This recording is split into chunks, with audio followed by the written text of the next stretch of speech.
Bon, ici, il y a un petit problème de déterminer le volume de KMNO4 002 mol par litre pour préparer.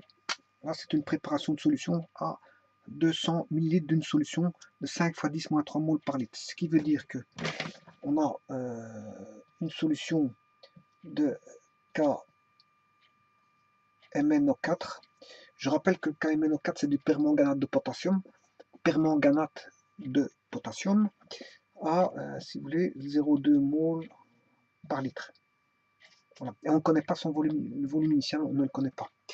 Alors il faut préparer 100 ml d'une solution, de cette même solution, 100 ml. Donc ça c'est le volume final. 5 x 10 5 x 10 3 mol par litre. 5 x 10 moins 3 mol par litre. Alors qu'elle provient d'une solution de 0,02 mol par litre. Bien sûr, on ne connaît pas le volume initial. Hein. Ce qu'on sait, c'est qu'on ne connaît que le volume final. On demande justement de calculer et déterminer le volume initial. Or, le nombre de moles ne va pas changer. Ce qui va changer, c'est si vous voulez, la concentration. Parce qu'elle va passer de 0,02 mol à 5 x 10 moins 3 mol par litre. 5 x 10 moins 3 mol par litre. Ce qui veut dire que la concentration a diminué. Bon, mais ça c'est du fait que on a affaire à un volume qui va ici augmenter en eau. On va mettre de l'eau. On va diluer en eau.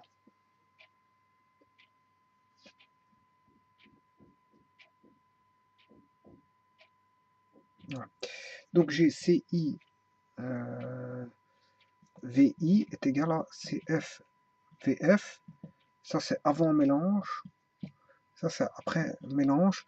Mais je rappelle que on va prélever une certaine quantité de ceci avant le mélange que je vais appeler VI.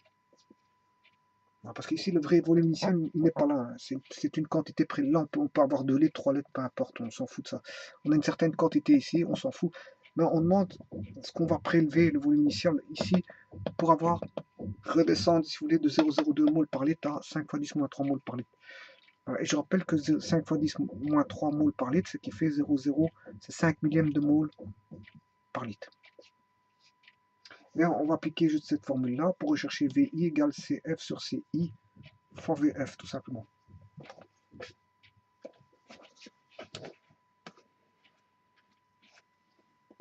Il suffit d'appliquer juste cette formule-là. Alors, on va appliquer ceci. Donc, on va chercher le VI est égal à la concentration finale de 5 x 10 moins 3 mol par litre. La concentration initiale vaut 2 x 10 moins 2 mol par litre. Et bien sûr, le volume final vaut 100 ml. Donc, la réponse sera en millilitres parce que je calcule en millilitres. Là, c'est un nombre sans unité parce que des moles par litre divisé par des moles par litre, j'ai plus d'unité. C'est un rapport aussi. Voilà. C'est juste un rapport. Et on se rappelle que le rapport, si je fais F, si je fais CIVI, CFVF, on se rappelle que si je fais le rapport CI sur CF, est égal à VF sur VI. Et ça, c'est ce qu'on appelle le facteur de dilution. Donc ici, qu'est-ce que c'est? C'est l'inverse du facteur de dilution. Puisque si j'ai le volume, la concentration finale sur la concentration initiale. Concentration finale sur la concentration initiale, c'est l'inverse du facteur de dilution.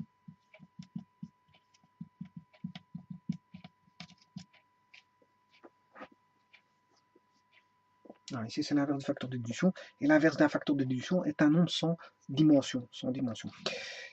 Voilà, donc ici, on va calculer ceci.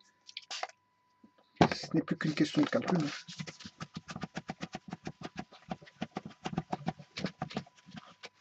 Donc ici, j'ai 5 divisé par 2, ce qui fait 2,5. 10 moins 3, le 10 moins 2 remonte au numérateur, ce qui fait 10,2 fois 100 ml. 2,5, 10 moins 3 fois 10 moins 2, 10 moins 1, fois 100. 100, c'est 10 exposant 2. 10,2 fois 10 moins 1, ce qui fait 10,1. 10,1. 10 exposant plus 1, ou 10,1 tout simplement.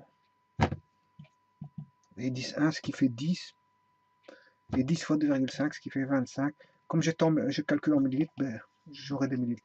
Donc ce sera le volume initial vaudra 25 millilitres. C'est bien ce que je vous avais dit. Qu'est-ce qu'on va faire ici? On va faire une dilution.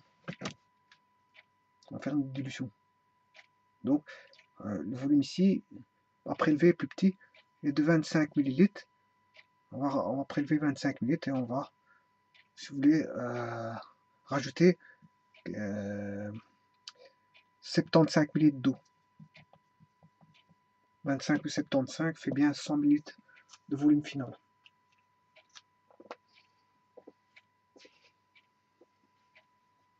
Donc 25 plus 75, ça fait 100 millilitres d'eau, 100 millilitres de solution.